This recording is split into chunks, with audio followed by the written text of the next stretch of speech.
তুমি কত সুন্দর, কি করে বোঝাই তুমি কত সুন্দর, কি করে বোঝাই। কোনো ভাষা পাই না খুঁজে, তোমার তুলনা তুমি নিজে। তুমি কত সুন্দর, কি করে বোঝাই। বেকারার প্রজাপতি গোলাপের মুখে, কি করে দোলাই পাখা বুক ভরা সুখে। আল্লাহ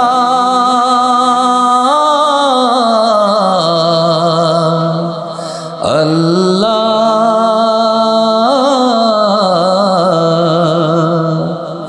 বেকারার প্রজাপতি গোলাপের মুখে, কি করে দোলাই পাখা বুক ভরা সুখে। কোন সুখে এত সুখী বুঝে আসে না যে, তোমার তুলনা তুমি নিজে। তুমি কত সুন্দর, কি করে বোঝাই।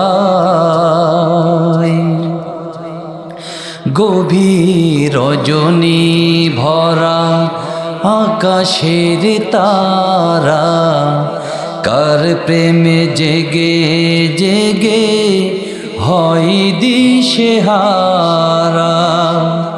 তোমার প্রেমের ভার আর সহে না যে, তোমার তুলনা তুমি নিজে। তুমি কত সুন্দর, কি করে বোঝাই। আল্লাহু আকবার, আর জোরে আল্লাহু আকবার। আমার ভাইয়েরা গভীর মনোযোগ। আল্লাহ রাসূল যখন কুরআনুল কারীমের এই দাওয়াতি কাজ করা শুরু করলেন, আমার নবীর আমলে তৎকালীন কঠোরপন্থী কাফেররা, বড় বড় শ্রেণী যারা নেতা, সামাজিক নেতৃত্ব দিত, সাদাবাজির পক্ষে নেতৃত্ব দিত, জুলুমের পক্ষে নেতৃত্ব দিত, মানুষ খুন করার পক্ষে যারা নেতৃত্ব দিত, এইরকম অনেক কাফের ওদের ভুল ভেঙে গেল। রাসূলের দরবারে বলল, ইয়া রাসূলুল্লাহ, হে হাবিবাল্লাহ, হুজুর, আল্লাহ রাব্বুল আলামিন যে কথা বললেন, আপনি যে দিনের দাওয়াতি কাজ করেন, যে মান ক্বালা লা ইলাহা ইল্লাল্লাহ ফাদাখালাল জান্নাহ, যারা কালিমা পড়বে ওরা জান্নাতে যাবে।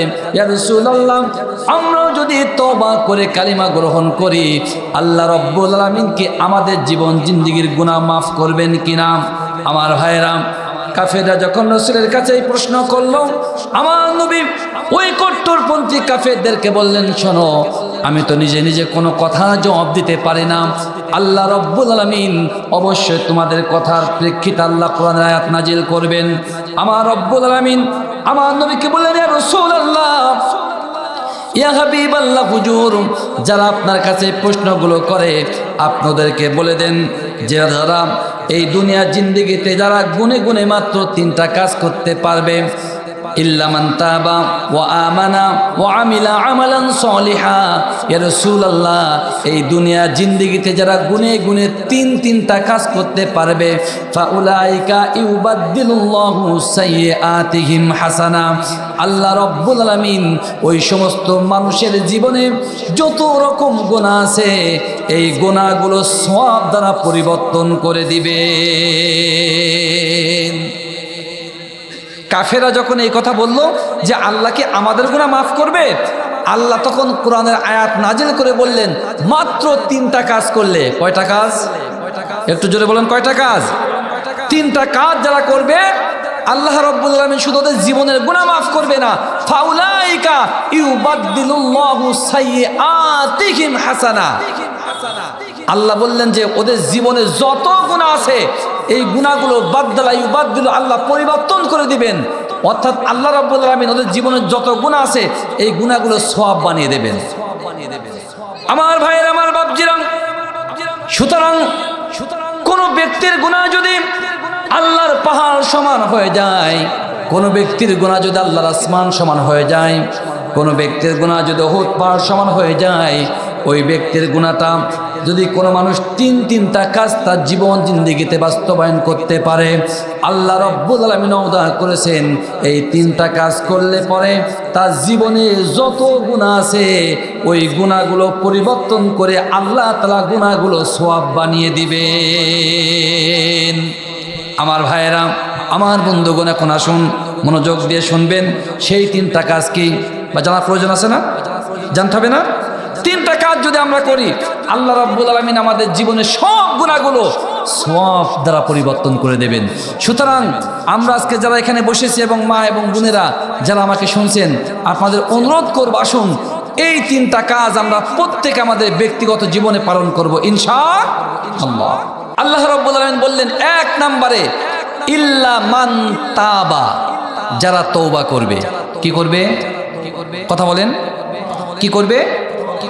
আপনারা তওবা করেন তো? জি। দেখবেন আমরা বিশেষ করে বাংলাদেশ, পাকিস্তান এবং ইন্ডিয়া এই 3 দেশে সালাম যারা নামাজ পড়ে, সালাম ফিরিয়ে আসসালামু আলাইকুম রহমতুল্লাহ, আসসালামু আলাইকুম রহমতুল্লাহ, সালাম ফিরিয়ে দেখবেন ওরা কেউ তাসবিহ বের করে, কেউ হাতে ধরে আস্তাগফিরুল্লাহ পড়া শুরু করে। পড়ে না? পড়ে না?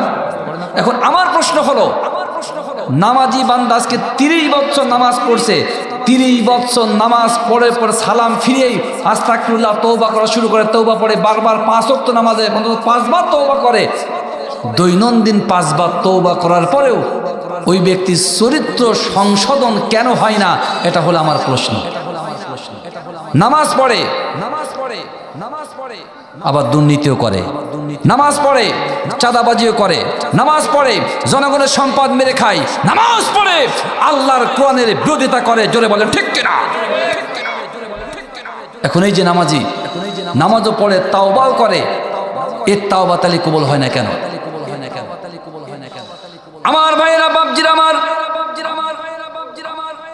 একজন বান্দা, একজন নামাজি যতই তওবা করুক না কেন, দৈনন্দিন 5 ওয়াক্ত নামাজ নয়, শুধুমাত্র তাহাজ্জুদ নামাজ পড়ার পরেও যদি সে তওবা করে, শুধু 5 বার 6 বার নয়, সারাটা দিনের মধ্যে যদি 1000 বার তওবা করে, আল্লাহ রাব্বুল আলামিন কোরআন দ্বারা জানিয়ে দিয়ে বলছেন, শোনো, লাইসাতিত তাওবাতু লিল্লাযীনা ইয়া'মালুনাস সাইয়্যাত। আল্লাহ বললেন, শোনো, ওই সমস্ত মানুষের তওবা আমার আল্লাহর দরবারে কখনো কবুল হবে না, ওদের তওবা আল্লাহর দরবারে কখনো গৃহীত হবে না। লাইসাতিত তাওবাতু লিল্লাযীনা ইয়া'মালুনাস সাইয়্যাত, যারা নামাজ পড়ে, নামাজ পড়ার পরে তওবা করে, তওবা করে, তওবা করার পরে যারা আবার অন্যায় করে, অপরাধ কাজে লিপ্ত হয়, অন্যায় এবং অপরাধ কাজে যারা লিপ্ত হয়, ওই সমস্ত মানুষের তওবা আল্লাহ রাব্বুল আলামিনের দরবারে কখনো পৌঁছায় না। আমার ভাইয়েরা, বাপজিরা আমার, তাহলে তওবাটা কেমন ভাবে করতে হবে, কোন মাধ্যমে, কোন আয়াতে, কোন পদ্ধতিতে তওবা করলে আপনার তওবাটা আল্লাহর দরবারে কবুল হবে আমাদের জানতে হবে। জোরে বলেন ঠিক কিনা? আমার ভাইয়েরা, বাপজিরা আমার, কোন মানুষ যদি তওবা করার সময় 3টা ধাপ যদি অতিক্রম করতে পারে, অর্থাৎ 3টা সিঁড়ি যদি অতিক্রম করতে পারে, একজন মানুষ যদি তার ঘরের ছাদের পরে উঠতে হয়, ও মানুষটা কিন্তু সিঁড়ি ব্যতীত কিন্তু ছাদে উঠতে পারে না। জোরে বলেন ঠিক কিরাম? ঠিক তদ্রুপ একজন বান্দা যদি তার তওবাটা আল্লাহর দরবারে কবুল করাতে চায়, ওই মানুষটারও 3টা ধাপ, 3টা সিঁড়ি অতিক্রম করতে হবে। যতদিন না পর্যন্ত 3টা সিঁড়ি অতিক্রম করতে পারবে না, আল্লাহর কসম করে বললাম, যতই তওবা করুক না কেন, ওই ব্যক্তির তওবা আল্লাহর দরবারে কোনোদিন কবুল হবে না। আমার বন্ধুগণ শুনে, 1 নাম্বার, তওবা যদি আল্লাহর দরবারে কবুল করাতে হয়, 1 নাম্বার সিঁড়ি, 1 নাম্বার ধাম অতিক্রম করা লাগবে। আপনি নিজেকে আল্লাহকে হাজির নাজির জানবেন। অর্থাৎ যখন তওবা করবেন, তওবা করার আগে মনে মনে চিন্তা করবেন, আমি যে তওবা করছি, এই তওবাটা কিন্তু দুনিয়াবি কোন মানুষের সামনে করছি না, আমি তওবা করছি স্বয়ং আল্লাহর সামনে। আমি যে আমার জীবনের সব গুনাহ থেকে তওবা করার জন্য বসলাম, স্বয়ং আল্লাহ রাব্বুল আলামিন আমার সামনে হাজির আছেন। আল্লাহকে হাজির নাজির জেনে জীবনে যত গুনাহ করেছেন, আপনার জানা মতে যত গুনাহ করেছেন, সব গুনাহগুলো আল্লাহ রাব্বুল আলামিনের সামনে স্বীকার হওয়া লাগবে। তাহলে 1 নাম্বার কি? মনে করবেন আল্লাহ আমার সামনে বসা আছে, আর জীবনে যত গুনাহ করেছেন সব গুণগুলো আল্লাহর সামনে বলতে হবে, আল্লাহ আমি এই গুনাহগুলো করেছি, আল্লাহ তুমি আমার মাফ করে দাও। আমার ভাইয়ের, আমার বাপজিরা, আমার এই তওবার প্রসেসটা শোনার পরে একজন হাজী সাহেব, মুরব্বী মানুষ, হজ করে এসেছে। হাজী সাহেব চিন্তা করলো, তাহলে আমি তো সারাটা জীবন যে তওবা করলাম, আমার তওবা হয়তো আল্লাহর দরবারে এখনো কবুল হয় নাই। সুতরাং আজকের মাহফিল থেকে ফেরার পরে আল্লাহর দরবারে তওবাটা ভালোভাবে করতে হবে। আমার ভাইয়েরা, বাপজিরা, আমার হাজী সাহেব তওবা করার জন্য বসেছে আল্লাহর দরবারে। আল্লাহকে হাজির নাজির জেনে তার জীবনে যত গুনাহ আছে সব গুনাহগুলো এক এক করে আল্লাহকে বলছে, আল্লাহ আমি এই গুনাহ করেছি, অমুকের জমি ফাঁকি দিয়েছি, অমুকের সম্পদ ফাঁকি দিয়েছি, অমুকের গালে চড় মেরেছি। এইভাবে শিকার হতে হতে ওই যে হাজী সাহেব যৌবন বয়সে চাষবাস করত, চাষ করতে করতে নাঙল চষতে চষতে একটু যে অন্যের জমির ভেতরে 2 হাত ঢুকিয়ে দিয়েছে, ও জানে ওই জমিটা আমার ভেতরে 2 হাত চলে এসেছে। এই অপরাধ কিন্তু আল্লাহর দরবারে স্বীকার হয় না। আমার বন্ধুগণ, শুধু তাই নয়, হাজী সাহেব যখন হজ করতে যাবে, 2টা ছেলে 1টা মেয়ে, নিজামপুর বাজার একেবারে মেন রোডের পাশে 5 কাঠা জমি আছে অথবা 6 কাঠা জমি আছে। হাজী সাহেব চিন্তা করছে, হারে আমার 2টা ছেলে 1টা মেয়ে, আমি তো হজ করতে যাব, জানি না ওই হজ থেকে ফিরে আসতে পারবো কিনা। এই নিজামপুর বাজারের জমি যদি মেয়ে যদি অংশীদার হয়ে যায়, ছেলেদের বড় ক্ষতি হয়ে যাবে। হজ করতে যাওয়ার পূর্বে মেয়েকে ডাক দিয়ে বলছে, মা রে, আমি তো আল্লাহর ঘর কাবা বাইতুল্লাহ জিয়ারত করতে যাব, জানি না আর ফিরে আসতে পারবো কিনা রে মা, আমি তোর কলিজার টুকরা বাবা। মারে, আমি হজ করতে যাওয়ার পূর্বে তোর কাছে একটা দাবি করতে চাই। আমার ভাইরা, আমার বন্ধুগণ, মেয়েদের মনটা কিন্তু একটু নরম হয়, ঠিক কিনা? বাবার চোখে যদি পানি দেখে, মেয়েরা কিন্তু চোখের পানি আর ধরে রাখতে পারে না। বাবার চোখে পানি দেখার পরে মেয়ে কেন্দে কেন্দে বলে, বাবা রে, বলো কি আমার কাছে কি দাবি, কি করতে চাও, বলো, আমাকে একটু বলো। আমার বন্ধুগণ, হাজী সাহেব সুযোগ বুঝে পুকুর থেকে একটা 20,000 টাকা দামের স্বর্ণের চেন মেয়ের হাতে দিয়ে বলে, মা রে, ওই যে নিজামপুর বাজারে 6 কাঠা জমি আছে, তোর 2টা ভাই দেখ এতিমের মতো তাকিয়ে আছে, ওই জমির দাবি আর করিস না। হজে যাওয়ার পূর্বে জমি 2টা 3 কাঠা 3 কাঠা 6 কাঠা করে তোর 2 ভাই লিখে দিতে চাই। আমার ভাইয়ের, আমার বন্ধুগণ, বাপ যেহেতু হাজী মানুষ, হজ করতে যাবে দাবি করেছে। মেয়ে বাবার চোখের দিকে তাকিয়ে আর কোনো কথা বলতে পারে না। মেয়ে তার নিজের ইচ্ছা না থাকা সত্ত্বেও বাবার কথায় রাজি হয়ে যায়। আমার ভাইয়ের, আমার বন্ধুগণ, ওই হাজী হজ করতে যখন যায়, আল্লাহ রাব্বুল আলামিনের কাবা বাইতুল্লাহতে যে যখন লাব্বাইক আল্লাহুম্মা লাব্বাইক লাব্বাইক লা শারীকা লাকা লাব্বাইক যখন লাব্বাইক দেয়, আল্লাহ রাব্বুল আলামিন বলে, পাজি হাজী, ও 2 নাম্বার জমি ফাঁকি দেওয়া হাজী, যতই তুই আমার দরবারে হাজিরা দিস, লা লাব্বাইকা ওয়া সাদাইকা, তোর হাজিরা আমি আল্লাহ আমার দরবারে কবুল করলাম না। আমার ভাইরা, হাজী সাহেব এই তওবার প্রসেসটা জানার পরে আল্লাহর দরবারে গভীর রাতে বলছে, রব্বুল আলামিন, জীবনে তো অনেক গুনাহ করেছি, এই ওয়াক্ত নামাজ কাজা করেছি, এই করেছি তাই করেছি, সুদ খেয়েছি, মারামারি করেছি, মানুষের সম্পদ পাকে দিয়েছি, ও রব্বুল আলামিন আমাকে মাফ করে দাও। কিন্তু কলিজার টুকরা, তার কলিজার টুকরা কন্যার যে ওখানে বেনামি করেছে, এই কথাটা কিন্তু বলে না। জোরে বলেন ঠিক কিনা? এই রকম গুনাহ যদি গোপন করে কোনো মানুষ আল্লাহর দরবারে তওবা করে, যতই তওবা করুক না কেন ওই তওবা শামিয়ানার উপরে কোনো দিন যাবে না। এই 2 হাত 3 হাত মাটির উপরে তওবাটা ঘোরাঘুরি করবে, জীবনেও তওবা কবুল হবে না। আল্লাহর কাবা বায়তুল্লাহ ঠোকর মেরে মেরে কপাল ছিদ্র হয়ে গেলেও তওবা কবুল হবে না। আল্লাহ রাব্বুল আলামিন বললেন, শোনো, লাইসাতিত তাওবাতু লিল্লাযিনা ইয়ামালুনা সাইয়্যা, তওবা করার পরে যারা আবার অন্যায় করে অপরাধ করে ওই সমস্ত মানুষের তওবা আল্লাহর দরবারে কোনোদিন কবুল হয় না। অথচ আল্লাহ তাআলা কোরআন জানিয়ে দিয়ে বললেন, ইল্লা মান তাবা ওয়া আমানা ওয়া আমিলা আমালান সলিহা, যারা মাত্র 3টা কাজ করবে, ফাউলাইকা ইউবাদদিলুল্লাহু সাইয়্যাতিহিম হাসানা, আল্লাহ রাব্বুল আলামিন ওদের জীবনে যত গুনাহ আছে গুনাহগুলো আল্লাহ তাআলা সওয়াব দ্বারা পরিবর্তন করে দিবেন। আমার ভাইয়ের, আমার বাপজিরা গভীর মনোযোগ দিবেন। 2 নম্বরে যখন 1 নাম্বার ধাপ, 1 নাম্বার সিঁড়ি যখন সে অতিক্রম করবে, 2 নাম্বার সিঁড়ি অতিক্রম করার সময় বলবে, রব্বুল আলামিন আমি জীবন জিন্দেগিতে যত গুনাহ করলাম আল্লাহ তোমার কাছে কান ধরে বললাম এই রকম গুনাহ জীবনে আর কোনোদিন করব না। আমার ভাইয়ের, আমার বাপজিরা, অথচ আমরা যারা নামাজ পড়ি, আমরা যারা রোজা রাখি, আমরা যারা হজও করেছি, মাঝে মাঝে 2-1 টাকা জাকাতও দেই, হজও করে অন্যায় করে, জাকাতও দেয় অন্যায় করে, নামাজও পড়ে অন্যায়ও করে, রোজা রাখে, রোজা রাখার সাথে সাথে আবার অন্যায় কাজে লিপ্ত হয়। জোরে বলেন ঠিক কিনা? আমার ভাইয়ের, আমার বন্ধুগণ, এখন নামাজ পড়ে, রোজা রাখে, অন্যায় কাজটা কি করে সেই কথা একটু বলবে, একটু সময় দিবেন। আমার ভাইয়ের, আমার বাপজিরা, সময় যেহেতু সংক্ষেপে 3 নাম্বার ধাপ অতিক্রম করতে হবে।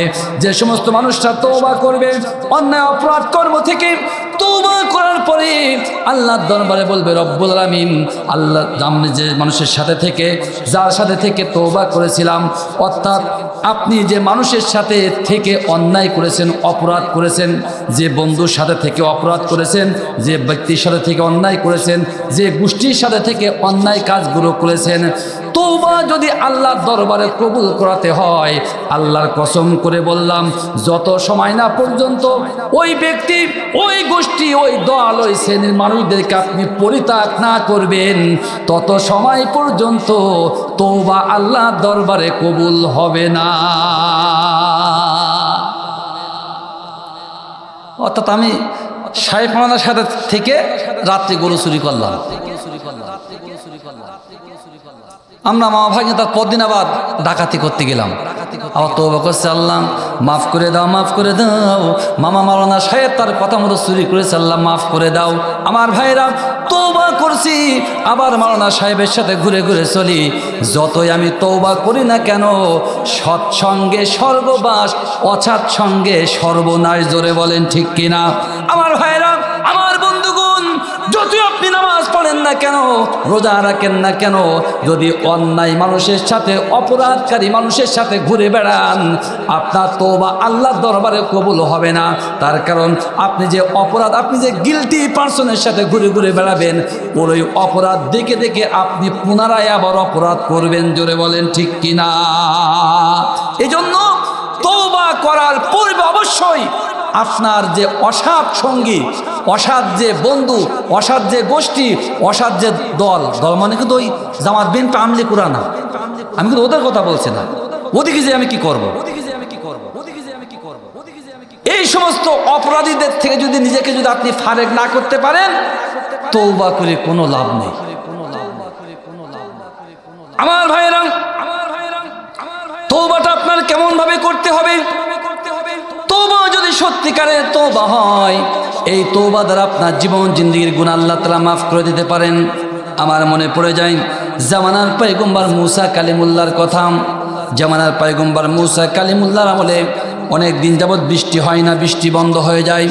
মুসা আলাইহিস সালামের আমলে যত লোকজন ছিল সব মানুষেরা বলল, জামানার পয়গম্বর মুসারে, আমাদের এলাকায় তো পানি বন্ধ হয়ে গেছে, অনেক দিন যাবৎ বৃষ্টি হয় না, পানি হয় না, ও মুসা একটু আল্লাহ রব্বুল আলামিনের দরবারে দোয়া করো, আল্লাহর কাছে পানির জন্য একটু প্রার্থনা করো। মুসা রে, তুমি যদি আল্লাহর দরবারে প্রার্থনা করো অবশ্যই আল্লাহ রব্বুল আলামিন পানির ব্যবস্থা করবে। আমার ভাইয়েরা, আমার বন্ধুগণ গভীরভাবে মনোযোগ দিবেন। মুসা কালিমুল্লাহ তার কওমের লোকদের কথা শোনার পরে তুর পর্বতে চলে গেলেন। তুর পর্বতে যাওয়ার পরে আল্লাহকে বলে, রব্বুল আলামিন আমার কওমের লোকেরা আপনার কাছে বলতে বলেছে পানি হয় না, বৃষ্টি হয় না, বড় খরা, পশুগুলো কষ্ট পায়। ওগো রব্বুল আলামিন, গাছগুলো শুকিয়ে যায়, ফসলের ক্ষতিগ্রস্ত হয়ে যায়। ওগো রব্বুল আলামিন, তুমি একটু পানির ব্যবস্থা করো, পানি কেন দাও না? মুসা কালিমুল্লাহ যখন এই কথা বললাম, আল্লাহ রব্বুল আলামিন মুসা কালিমুল্লাহকে বলে, ও মুসা, যতই পানির জন্য তুমি আমার দরবারে দরখাস্ত করো না কেন, তোমার দরখাস্ত কবুল হবে না, পানিও আমি দেব না। মুসা বলে, রব্বুল আলামিন তার কারণটা কি? ওগো রব্বুল আলামিন, কোন কারণে তুমি আমার রাষ্ট্রে, আমার দেশে তুমি পানির বন্ধ করে দিয়েছ? আল্লাহ রব্বুল আলামিন জামানার পয়গম্বর মুসাকে বলে, মুসা রে, তার কারণ হলো তোমার কওমের মধ্যে এমন একজন পাপিষ্ঠ ব্যক্তি আছে যে গুনে গুনে 40 বছর ধরে আমি আল্লাহ আমার নামটা পর্যন্ত মুখে নেই নাই। কত বছর? কথা বলেন, কথা বলেন, কত বছর? আমার ভাইয়েরা, আমার বন্ধুগণ, মুসা কালিমুল্লাহ অত্যন্ত রাগান্বিত হয়ে গেলেন। তুর পর্বত থেকে ফিরে আসলেন। তার কওমে যত লোক ছিল সব লোকদেরকে ডাক দিলেন, বললেন, আমার কওমের লোকেরা শোনো, আল্লাহ রাব্বুল আলামিন তোমাদের এখানে পানি না দেওয়ার কারণ হলো এই কওমের মধ্যে এমন একজন অপরাধী আছে, এমন একজন পাপী আছে যে গুনে গুনে 40 বছর ধরে আমার রব্বুল আলামিনের নামটা মুখে স্মরণ করে না। এই জন্য আল্লাহ রব্বুল আলামিন তারপরে নাকশে পুরা কওমের উপরে রাগান্বিত হয়ে আল্লাহ তাআলা পানি বন্ধ করে দিয়েছেন। মুসা কালিমুল্লাহ বলে, ও আমার কওমের লোকেরা, তোমাদের আমার পরিপূর্ণ ইয়াকিন, যে ব্যক্তি আল্লাহ রব্বুল আলামিনের নামটা গুনে গুনে 40 বছর মুখে নেয় নাই, সে তার নামটা এখানে প্রকাশ করো, হাত উঁচু করো। হাত যদি না উঁচু করো, আল্লাহ রাব্বুল আলামিন এখানে কিন্তু পানিও দেবে না। অথবা আমি তোমাকে বিনীতভাবে অনুরোধ করে বলি, আমার এই কওম থেকে তুমি বের হয়ে অন্য জায়গায় চলে যাও। আমার ভাইরা, মুসা কালিমুল্লাহ এই কথা যখন ঘোষণা করলেন, কোনো মানুষ কিন্তু হাত উঁচু করে না এবং ওই কওম থেকে বেরো হয়ে যায় না, মজলিস থেকে বেরো হয়ে যায় না। আমার ভাইরা, আমার বন্ধুগণ, মুসা কালিমুল্লাহ চিৎকার মেরে বলে, আমার কওমের মানুষেরা শোনো, তোমরা যদি স্বেচ্ছায় সে অপরাধী যদি এখান থেকে বের হয়ে না যাও, তাহলে আল্লাহ রাব্বুল আলামিনকে বলে হযরত জিব্রাইলকে ডেকে কিন্তু তার নাম ঠিকানাটা আমি এখনই বের করে নেব।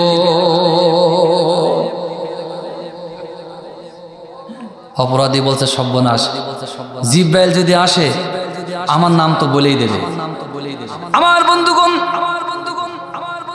জামানার পয়গম্বর মুসা কালিমুল্লাহ যখন এই কথা বললেন, ওই ব্যক্তির ভুল ভেঙে গেল, লজ্জিত হয়ে গেল, অপমানিত হলো, মাথাটা নিচু করলো।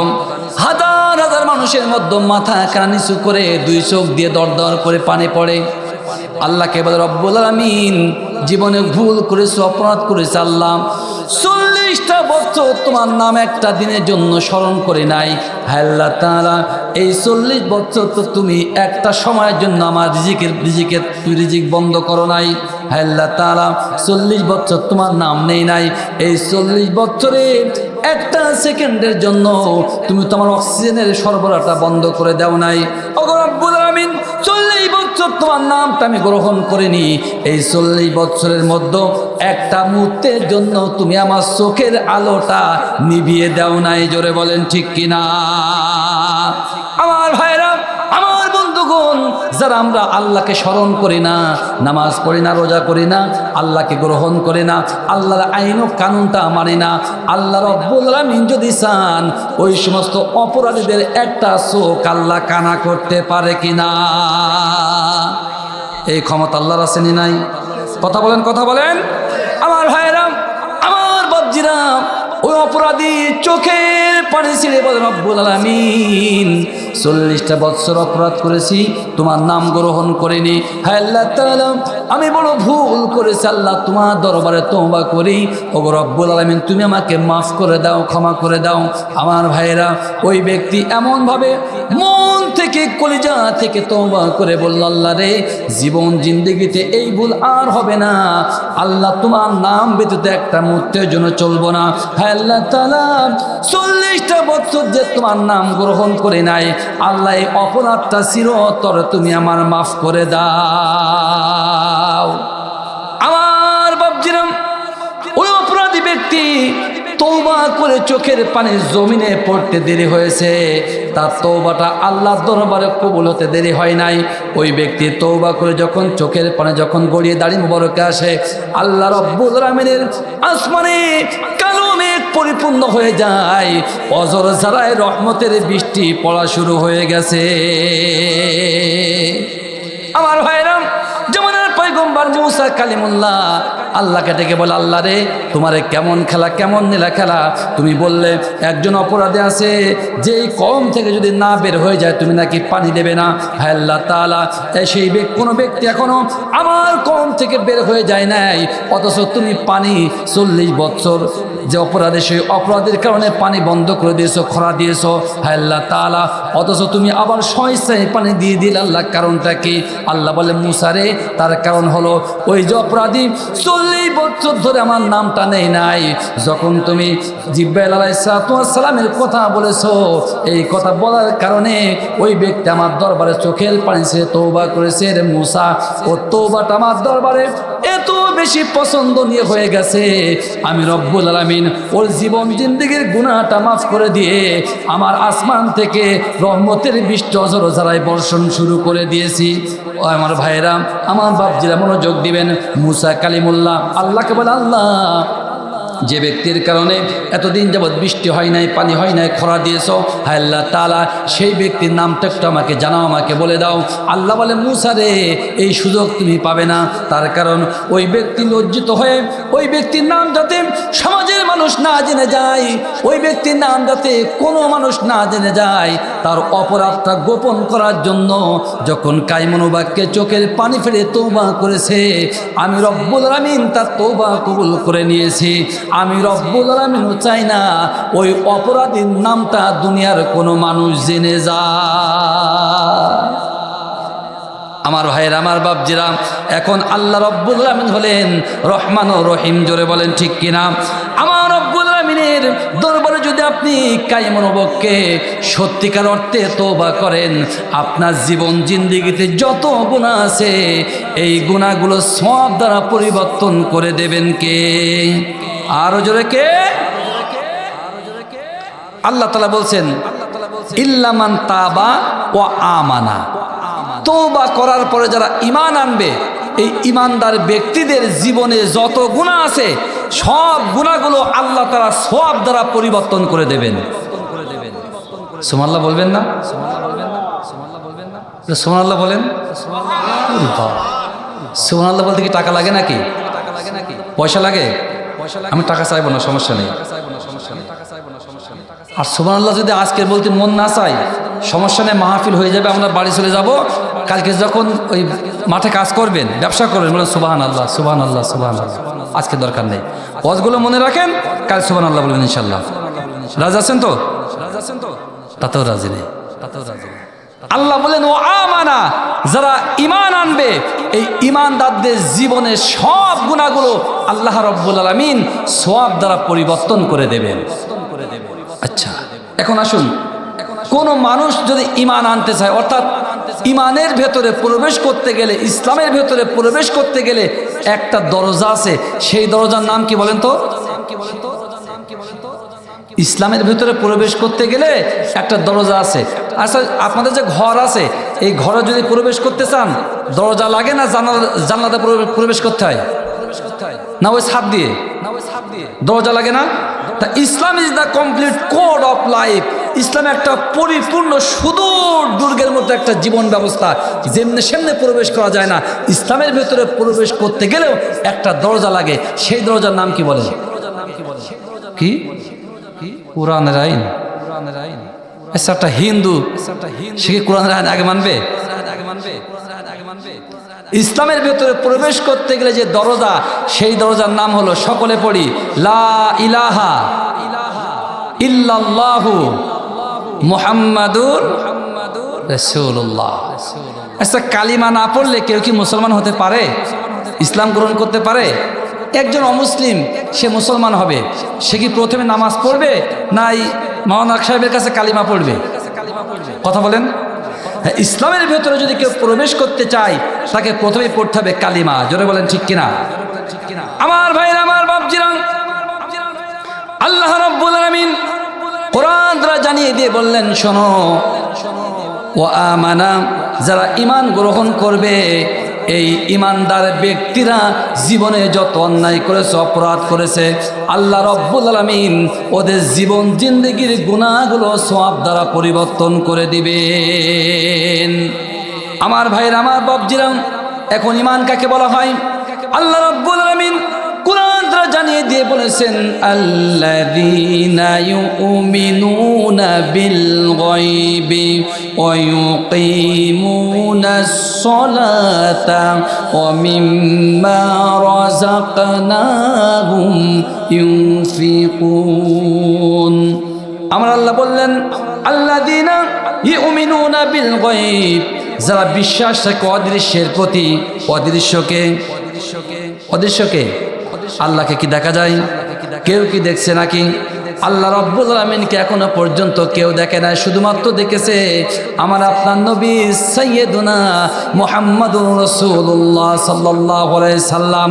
আমার ভাইরা, আমার বাপজিরা, একজন জান্নাতি ব্যক্তি, যে সমস্ত মানুষরা আল্লাহ রাব্বুল আলামিনের জান্নাতে প্রবেশ করবে, ওই জান্নাতি ব্যক্তিদের সব থেকে দামি উপহার হলো আমার রব্বুল আলামিনের সাথে সাক্ষাৎ বা দিদার। সুতরাং আমাদের প্রত্যেকে নিয়ে থাকবে রব্বুল আলামিন জান্নাতে যে যেন তোমার দিদার পায়। জোরে বলেন ঠিক কিনা? আমার ভাইরা, আমার বন্ধুগণ, ঈমান আনার পরে এই ঈমান থেকে কিন্তু ঈমান ছুটানো যাবে না, ঈমান থেকে বের হওয়া যাবে না। আমার ভাইরা, আমার বন্ধুগণ, একটা প্রশ্নের জবাব দেন তো দেখি। যারা ফজরের নামাজ পড়েছিলেন, ওই ফজরের নামাজের আগে যে উযু করেছিলেন, ওই উযু কি এখনো আছে না মাঝখানে ভেঙে গেছে? ভেঙে যায় না? ভেঙে যায় না? উযু করলে উযু ভেঙে যায়, ঠিক কিনা? তো ঈমান আনলেও গুনে গুনে কেউ যদি 10টা কাজ করে, 10টা কাজ যদি কেউ সংগঠিত করে, তাহলে তার ঈমানটাও ভঙ্গ হয়ে যায়, ঈমান থেকে ফৌত হয়ে যায়, তাকে আবার পুনরায় কালিমা পড়ে তার মুসলমান হওয়া লাগে। আমার ভাইরা, বাপজিরা, আমার সেই 10টা কারণ বলার সময় হবে না, শুধুমাত্র একটা কারণ বলবো, তো শেষের দিকে বলবো। এখন বললে অনেকে রাগ করতে পারে, শেষের দিকে বলবো। আমার ভাইয়েরা, বাপজিরা, আমার ঈমান আনার পরে, ঈমানের পরে ইস্তেকামাত হওয়া লাগবে। আল্লাহ রাব্বুল আলামিন কোরআন জানিয়ে দিয়ে বললেন, শোনো, ইন্নাল্লাযীনা ক্বালু রাব্বুনাল্লাহু সুম্মা ইসতাকামু তাতানাজ্জালু আলাইহিমুল মালায়েকা। আল্লাহ বললেন, যারা আল্লাহকে আল্লাহ বলে মেনেছে, ইন্নাল্লাযীনা ক্বালু রাব্বুনাল্লাহ, যারা বলেছে আমাদের রব হলো আল্লাহ। আমাদের রবকে, আর একটু জোরে, আমাদের রবকে, আরো জোরে, কে? আমাদের রবকে আল্লাহ। আপনারা আল্লাহকে আল্লাহ বলে মানেন তো? কথা বলেন, ভয়তে কথা বলছেন অনেকে। আল্লাহকে আল্লাহ বলে মানেন তো? আল্লাহকে মানে না কে কে? হাত দেখান। সবাই মানে। তা আল্লাহ বলছে, ইন্নাল্লাযীনা ক্বালু রাব্বুনাল্লাহ, যারা আল্লাহকে রব বলেছে। আমাদের রবকে? আমাদের প্রভু এক নবীর উম্মত, জীবন বিধান ওই শিবানী কোরআন, ঠিক কিনা? আমরা মুখে বলি, কিন্তু আমরা আল্লাহকে সত্যিকার অর্থে আল্লাহ বলে স্বীকার করার পরে ওই কথার পরে আমরা ইস্তেকামাত থাকি না, আবার এপাশে ওপাশে চলে যাই। প্রমাণ দিয়ে যাব, প্রমাণ বাদে কোনো কথা বলবো না, কোরআন দিয়ে প্রমাণ দেবো ইনশাল্লাহ। আল্লাহকে যারা আল্লাহ বলে মানবে, আমরা সকলে আল্লাহকে আল্লাহ বলে মানি, ঠিক কিনা? আচ্ছা, মানেন কিনা? আর আমি বললাম, আপনারা আল্লাহকে আল্লাহ বলে মুখে মুখে মানেন, কিন্তু সত্যিকার অর্থে আপনারা আল্লাহকে আল্লাহ বলে মানেন না। প্রমাণ দিয়ে যাবো ইনশাল্লাহ, একদম গ্যারান্টি দিয়ে যে বলবো যে আপনারা আল্লাহকে আল্লাহ বলে মানেন না, আপনারা আল্লাহর সাথে শিরক করেন, আল্লাহর সাথে অংশীদার করেন, আল্লাহকে আপনারা দুই ভাগ করে ফেলেছেন। আমার ভাইয়েরা, বাপজিরা, আমার ইন্নাল্লাযীনা ক্বালু রাব্বুনাল্লাহ, যারা ঈমান আনবে, ঈমান আনার পরে বলবে আমাদের রব হলো আল্লাহ। আমার ভাইয়ের, আমার বন্ধুগণ, আল্লাহকে যদি সত্যিকার অর্থে আল্লাহ বলি, আল্লাহকে যদি কলিজার ভেতরে ঢোকাই দেই, আমার জীবন চলে যেতে পারে, কিন্তু ঈমান এবং আল্লাহকে আমার কলিজার ভেতর থেকে আলাদা করতে পারবো না। জোরে বলেন ঠিক কিনা? আমার মনে পড়ে যায় বিশ্ববিখ্যাত দায়ী কলিম সিদ্দিকীর কথা। মনোযোগ দিয়ে শুনবেন। বিশ্ববিখ্যাত দায়ী কলিম সিদ্দিকী, উনি লিখেছেন, ওনার দরবারে একজন যুবক আসলো। যুবকের বয়স 16 থেকে 17 বছর হবে। কলিম সিদ্দিকী বলেন, এই যুবকটা ছিল হিন্দু যুবক, যেমনটি করে আজকের প্রধান বক্তা যেমন হিন্দু থেকে মুসলমান হয়েছে। আমার বন্ধুগণ, আমাদের প্রধান বক্তার মুসলমান হওয়ার জীবনে যদি আপনি একটা বারের জন্য শোনেন, আল্লাহর কসম করে বলি, ওই ব্যক্তি সারাটা জীবন যদি শুধু নামাজ পড়েও যায় আর আল্লাহকে আল্লাহ বলে মেনে মৃত্যুবরণ করতে পারে, তার জন্য জান্নাতের 8 দরজা খোলা থাকবে। আমার বন্ধুগণ, কলিম সিদ্দিকী বলেন, তার দরবারে একজন যুবক আসলো। ওই যুবকের বয়স 16 থেকে 17 বছরের, বা তার থেকে একটু বেশি হবে। ওই যুবকের চেহারাটা এত কালো ছিল। কলিম সিদ্দিকী বলেন, ওই যুবকটা যখন আমার দরবারে আসলো, ওই যুবকের দেখার পরে আমার হযরত বেলালের কথা মনে পড়ে যায়। আমার ভাইয়েরা, আমার বাপজিরা, আমার ওই যুবক কলিম সিদ্দিকীর কাছে বলল, হুজুর, আমি কালিমা গ্রহণ করতে চাই, আমি মুসলমান হতে চাই। কলিম সিদ্দিকী বলল, যুবক রে, কালিমা গ্রহণ করা মুসলমান হওয়া বললে মুসলমান হওয়া না। ও যুবক, এই কালিমা গ্রহণ করলে তোমার উপরে জেল আসতে পারে, জুলুম আসতে পারে, অত্যাচার আসতে পারে। ও যুবক রে, তোমার উপরে অনেক ধরনের বিপদ আপদ আসতে পারে।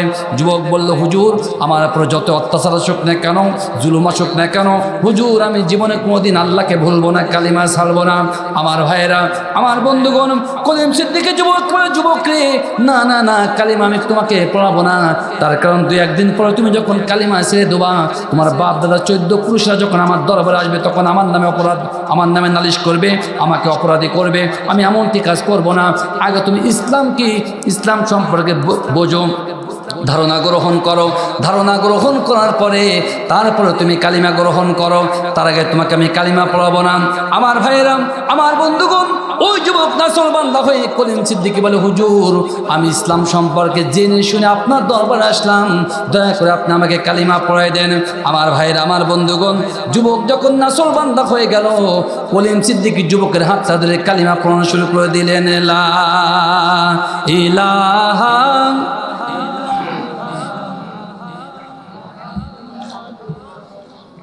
রহমতে আলম নবী নূরে মুজাসসাম, রহমতে আলম নবী নূরে মুজাসসাম। সাহাবীরা আতর বানাই ওই নবীজির ঘাম, বলো না, সাহাবীরা আতর বানাই ওই নবীজির ঘাম।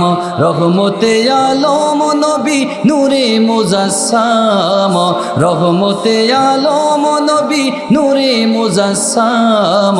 সাহাবীরা আতর বানাই ওই নবীজির ঘাম। জিনো মানব চেনো কিনা আমার নবীজি, জাগার পাগল চন্দ্র সূর্য তারকারাজি, হাই হাই, জাগার পাগল চন্দ্র সূর্য তারকারাজি। বাবা আরো শুনবানি সুন্দর কাহিনী, আরো শুনবানি সুন্দর কাহিনী। জান্নাতের রুমে রুমে লেখা নবীর নাম, রহমতে আলম নবী নূরে মুজাসসাম, রহমতে আলম নবী নূরে মুজাসসাম। সাহাবীরা আতর বানাই ওই নবীজির ঘাম। উস্তুনে খান্নানা একটা খেজুর গাছের নাম, যাকে ধরে খুতবা দিতেন রাসূলে আকরাম, হাই হাই, যাকে ধরে খুতবা দিতেন রাসূলে আকরাম। গাছটা নবীর বিরহে গাছ কাঁদিতে রহে, নবীর বিরহে গাছ কাঁদিতে রহে। হতভাগ হইলেন যত সাহাবায়ে কেরাম, রহমতে আলম নবী নূরে মুজাসসাম, রহমতে আলম নবী নূরে মুজাসসাম। সাহাবীরা আতর বানাই ওই নবীজির ঘাম। জোরে বলে আল্লাহু আকবার। আমার ভাইরা, আমার বাপজিরা, ওই যুবকটা যখন কালিমা গ্রহণ করলো, কলিম সিদ্দিকের দরবারে থাকলো, কোরআন শিখলো, হাদিস শিখলো, মাস্তা মাসাইল শিখলো, তাসাউফ শেখা শুরু করলো। 1 থেকে 2 বছর যখন পার হয়ে গেল, ওই যুবকের বাপ দাদারা সংবাদ পেল তাদের সন্তান কলিম সিদ্দিকের দরবারে কালিমা গ্রহণ করেছে। তারা কলিম সিদ্দিকের দরবারে আসতে বলল, হুজুর, আমরা আপনাকে একজন শরীফ মানুষ জানতাম, ভদ্র মানুষ জানতাম হুজুর, কিন্তু আপনি আমাদের সন্তানকে কালিমা পড়ি মুসলমান বানাইছেন, এই কাজটা কিন্তু আপনি ঠিক করেন নাই। কলিম সিদ্দিক বলে, ও বাবারা, তোমরা কিন্তু আমাকে ভুল বুঝছো। ইসলাম এমন একটা ধর্ম, লাকুম দীনুকুম ওয়ালিয়া দীন। ইসলাম কেউ কারোর উপর ধর্ম চাপে দেয় না। তোমাদের ধর্ম তোমাদের কাছে, আমাদের ধর্ম আমার কাছে। বাবারে, তোমাদের সন্তানদের কিন্তু আপনি জোর করে কালিমা পড়াই নাই। আমার ভাইয়েরা গভীরভাবে মনোযোগ দিবেন। ওই যুবকের বাবা এবং দাদারা ওই যুবককে ধরে বাড়িতে নিয়ে চলে গেল। বাড়িতে নেওয়ার পরে যুবককে বোঝালো, যুবক রে, কালিমা ছেড়ে দে, ইসলাম ছেড়ে দে। কালিমা ছেড়ে দিয়ে আবার বাপ দাদা 14 পুরুষের ধর্মে ফিরে আই। যুবক বলল, বাবারে, জীবন দিয়ে দেব, কিন্তু কালিমা ছাড়তে পারবো না। আমার ভাইরা মনোযোগ দিবেন। ওই যুবকের পরে অত্যাচার শুরু হয়ে গেল। চামড়া চাবুক দিয়ে আঘাত করা হলো। আঘাত যখন করা হলো, এক এক আঘাতে তার গায়ে থেকে চামড়াটা উঠে আসে। তাকে আঘাত করে বলে, কালিমা ছেড়ে দে। যুবক বলে, জীবন দেব, কিন্তু ছাড়বো না। ইন্নাল্লাযীনা ক্বালু রাব্বুনাল্লাহ, যারা আল্লাহকে আল্লাহ বলে বিশ্বাস করে, আল্লাহ বলে স্বীকার করে নেয়, জীবন দেয় কিন্তু ঈমান এবং আল্লাহকে ছাড়ে না। জোরে বলেন ঠিক কিনা? আমার ভাইরা, আমার বন্ধুগণ, ওই যুবককে উল্টা টাঙানো হলো, পায়ে দড়ি বাঁধা হলো, গাছের সাথে উল্টা টাঙানো হলো। যখন তার আগে আঘাত করা হলো, তার গর্ভধারিণী মা এক দৌড় দিয়ে যুবককে জড়িয়ে ধরে বলে, বাবা রে, তোর পায়ে ধরে বলি, বাবা, কালিমা ছেড়ে দেবার বাপ দাদা 14 পুরুষের ধর্মে ফিরে আয়। ও বাবা, আমি তোর মা হয়ে তোর অত্যাচার আমি তো সহ্য করতে পারি না, আমি সহ্য করতে পারি না। যুবক চোখের পানি ছেড়ে দিয়ে মায়ের 2 মুখে 2টা চুমু দিয়ে বলে, মা রে, আমার গর্ভধারিণী মা, আমি জানি আমার পর তোমার অত্যন্ত মহব্বত এবং মায়া। আমার মা, আমি তোমাকে দাওয়াত দিই রে মা, ওই মূর্তি পূজা ছেড়ে দাও, আবার বাপদাদা 14 পুরুষের ধর্ম ফিরে দিয়ে আমার আল্লাহর ধর্মে ফিরে এসো। মানে আমি জীবন দিয়ে দেব, কিন্তু আল্লাহ এবং কালিমা ছাড়তে পারবো না। আমার বন্ধুগণ, ওই যুবকের ভাইরা একটা ছুরি এনে যুবকের গায়ের মধ্যে চালানো শুরু করলাম। যুবকের গায়ের মধ্যে যখন চালিয়ে দেয়, গায়ে থেকে যখন চামড়াটা ছাড়িয়ে দেয়, আর বলে, এখনো সময় আছে, কালিমা ছেড়ে দেওয়ার, ইসলাম গ্রহণ, ইসলাম ছেড়ে দেওয়ার, বাপদাদা 14 পুরুষের ধর্মে ফিরায়। যুবক চিৎকার মেরে বলে, বাবা দাদা, আমার হাড় থেকে মাংসগুলো আলাদা করা যেতে পারে, হাড় থেকে গোশতগুলো আলাদা করা যেতে পারে, কিন্তু আমার কলিজার ভেতরে আল্লাহ এবং আল্লাহ রসুলকে ঢুকিয়ে দিয়েছি। আমার কলিজা থেকে আল্লাহ এবং আল্লাহ রসুলকে আলাদা করতে পারবো না। আমার বন্ধুগণ, আমার বাপজিরা, সুতরাং ইন্নাল্লাযীনা ক্বালু রাব্বুনাল্লাহ, যারা আল্লাহকে আল্লাহ বলে বিশ্বাস করবে, সুম্মাস্তাকামু, ওই কথার উপরে ইস্তেকামাত থাকবে, দৃঢ় থাকবে, আল্লাহ রাব্বুল আলামিন ওদের জীবন জিন্দেগির সমস্ত গুনাহগুলো সওয়াব দ্বারা পরিবর্তন করে দেবেন। জোরে বলে সুবহানাল্লাহ। আমার ভাইরা, আমার বন্ধুগণ, আমি আপনাদেরকে বলেছি, আপনারা আল্লাহকে আল্লাহ বলে মুখে মুখে মানেন, কিন্তু সত্যিকার অর্থে আপনারা আল্লাহকে আল্লাহ মানেন না। কেন এই কথা বললাম?